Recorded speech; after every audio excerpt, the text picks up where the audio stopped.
ఆదేశాలు ఇచ్చిన. నేను అడుగుతున్న మిత్రులారా, నల్లమల అడవుల్లో నుంచి ఒక గ్రామీణ ప్రాంతంలో వ్యవసాయ కుటుంబం, ఒక రైతు బిడ్డగా జిల్లా పరిషత్ మెంబర్ నుంచి ముఖ్యమంత్రికి వచ్చిన. నాకు తెలియవా కష్టాలు? భూమితో ఉన్న సెంటిమెంట్ నాకు తెలియదా? భూమి మన ఆత్మగౌరవం అనే సంగతి నాకు తెలియదా? గ్రామంలో మన గుర్తింపు, మన గౌరవం, మన ఆత్మగౌరవం, ఊరిలో మనకున్న భూమి, మనం చేసే వ్యవసాయము. ఎన్నెట్లో నాగలి కడతాడు అని అంటే వెనకటికి పిల్లనిచ్చేటోళ్ళు, 20 జతలు ఎట్లు నాగలి కడతాడు అని అంటే వాళ్ళకి పిల్లనిచ్చేటోళ్ళు. భూమి లేనోనికి పిల్లని ఇవ్వాలంటే 10 సార్లు ఆలోచన చేసేటోళ్ళు.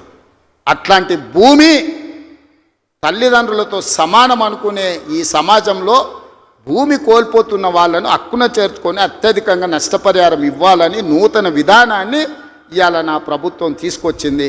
నా మంత్రివర్గ సహచరులు మీరు ధైర్యంగా ముందుకు వెళ్ళండి అని చెప్తున్నారు. నష్టపరిహారం అత్యధికంగా మేము ఇచ్చి భూమి తెచ్చి పరిశ్రమలు నెలకొల్పాలంటే ఇవాళ వాళ్ళు అడ్డం పడుతున్నారు. తెలంగాణ సమాజమా, మీరు ఆలోచన చెయ్యండి. ఇది మన తెలంగాణకు మేలు చేస్తుందా? ప్రతి సంవత్సరం 1,10,000 ఇంజనీరింగ్ స్టూడెంట్లు ఇంజనీరింగ్ పూర్తి చేసుకొని బయటకు వస్తారు. వాళ్ళ ఉద్యోగ ఉపాధి అవకాశాలు ఎట్లి వాళ్ళో మీరు ఆలోచన చేయండి. వాళ్ళ నిరుద్యోగులుగా రోడ్ల మీద వదిలేద్దామా? ఆవారగాళ్ళు అయిపోయి తల్లిదండ్రులకు భారమై గంజాయి డ్రగ్స్కు బానిసలను చేద్దామా? ఈ తెలంగాణ సమాజ యువతను మీరు ఒక్కసారి ఆలోచన చెయ్యండి. ఆ భూమి నేను తీసుకుపోను, శ్రీధర్ బాబు గారు తీసుకుపోరు, ఉత్తమ్ కుమార్ రెడ్డి గారు అసలే తీసుకుపోరు. భూమి ఏమన్నా సాపలాక చుట్టి సంకలు పెట్టి తీసుకుపోయేదానే? మేమేం చేసుకుంటామే? తిరిగి పరిశ్రమలు పెట్టి పరిశ్రమలలో ఉద్యోగాలు ఇవ్వాలన్నదే కదా మా ఆలోచన. ఆ ఆలోచనకు ఎందుకు అడ్డం పడుతుండ్రు? 10 ఏళ్ళు మేము సరైన నష్టపరిహారం ఇవ్వండి, భూసేకరణ చేయండి అని మేము సహకరించిన ప్రతిపక్షంలో ఉండి నీకు ఆ కనీస పరిజ్ఞానం కానీ జ్ఞానం కానీ ఎందుకు లేదు చంద్రశేఖరరావు గారు అని నేను అడుగుతున్నా.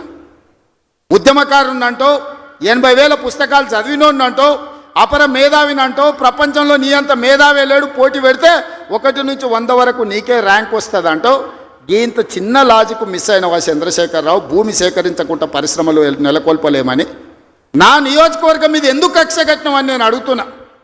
నేనేమో 1,00,000 ఎకరాలు సేకరించలే, 4 గ్రామాలలో కలిసి 1,100 ఎకరాలు నేను భూమి తీసుకుందామన్నది. ఇదో ప్రపంచ సమస్య అయింది. ఇంకా నేను ఢిల్లీ అయిపోయింది, ఇప్పుడు చంద్రమండలం పోతాడంట ఆయన. చంద్రమండలం పోయి ఆడ కూడా ఫిర్యాదు చేస్తాడంట. నువ్వు ఆడ తిరిగి వచ్చినా కుట్ర చేసినందుకు మాత్రం ఊసలు లెక్క పెడతావు కేటీఆర్, నువ్వు అది గుర్తు పెట్టుకో. చూస్తూనే ఎంత గుర్తుపోయి ఎగరని అని. ఉయ్యాల ఎంత ఊగినా అక్కడనే వచ్చి ఆగాలి, తెలుసు కదా. ఉర్రికి అటు ఊగొచ్చు, ఉర్రికి ఇటు ఊగొచ్చు. ఉయ్యాల ఆగాల్సి వచ్చినాడు మధ్యలోనే ఆగుతుంది. యాడ్ కురుకుతాడు, ఎంత దూరం ఉరుకుతాడు. ఉరకని అని చూస్తున్నా, ఉరుకులాట ఏందో చూద్దాం కేటీఆర్ దాని. అందుకే మిత్రులారా, ఈ తెలంగాణ రాష్ట్రాన్ని అభివృద్ధి చేసుకుందాం. రాజన్న సిరిసిల్ల అభివృద్ధి కోసం నిధులు ఇచ్చినాం. ఇవాళ మీ ప్రాంత అభివృద్ధి మా బాధ్యత. 10 సంవత్సరాలలో ఈ తెలంగాణను ఒక గొప్ప అద్భుతమైన అభివృద్ధి చెందిన రాష్ట్రంగా తీర్చిదిద్దుకుందాం. తెలంగాణ రైజింగ్. ఈ దేశంలోనే ఏ రాష్ట్రమైనా తెలంగాణను చూసి కాపీ కొట్టాల్సిందే, తెలంగాణ రాష్ట్రాన్ని చూడడానికి రావాల్సిందే. ఆ విధంగా మనం అభివృద్ధి చేసుకుంటూ ముందుకు వెళ్దాం. ఇంత మంచి కార్యక్రమాన్ని ఏర్పాటు చేసినందుకు అధికారులతో పాటు నిర్వాహకులకు అందరికీ మనస్ఫూర్తిగా ధన్యవాదాలు తెలియజేస్తున్నా. చాలా విషయాలు ఉన్నాయి మీతో పంచుకోవాల్సినవి, వస్తానే ఉంటా, మిగతా విషయాలు మాట్లాడుతూనే ఉంటా. చివరిగా చంద్రశేఖరరావు గారికి మాత్రం ఒక మాట చెప్తున్నా. అసెంబ్లీకి రా స్వామి, రా, వచ్చి కూర్చుందాం. రా, నీ 80,000 పుస్తకాలు ఏం చదివినావు మాట్లాడదాం. ఒక్కసారి రావే స్వామి, వస్తే రోజంతా చర్చ చేద్దాం. చేస్తే ఏందో తెలుస్తుంది లెక్క.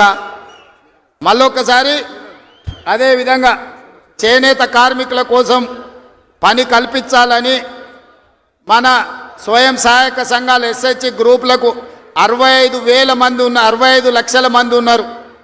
1,30,00,000 చీరలు స్వయం సహాయక సంఘాలకు సంవత్సరానికి 2 చీరలు ఈరోజు మంచి క్వాలిటీతో ఇచ్చి ఆడబిడ్డల ఆత్మగౌరవంతో ఉండే విధంగా నిర్ణయం తీసుకున్నాం. ప్రతి ఆడబిడ్డలకు 2 చీరలు ఇస్తాం. ఇక్కడుండే మా వాళ్లకు ఓన్లీ పవర్లూమ్ నుంచి కాకుండా మన పాలిస్టర్ అండ్ కాటన్ మిక్స్డ్లో చీరలు తయారు చేయండి. మంచి చీరలు వాళ్ళకి ఇద్దాం. ఆత్మగౌరవంతో బ్రతికే విధంగా తెలంగాణను ముందుకు తీసుకెళ్దామని తెలియజేస్తూ మీ అందరి దగ్గర సెలవు తీసుకుంటున్న ధన్యవాదాలు మిత్రులారా. దొంగ దొరల భరతం పడతాడు మన రేవంత్ అన్న పేద ఇంటికి పండుగ తెస్తాడు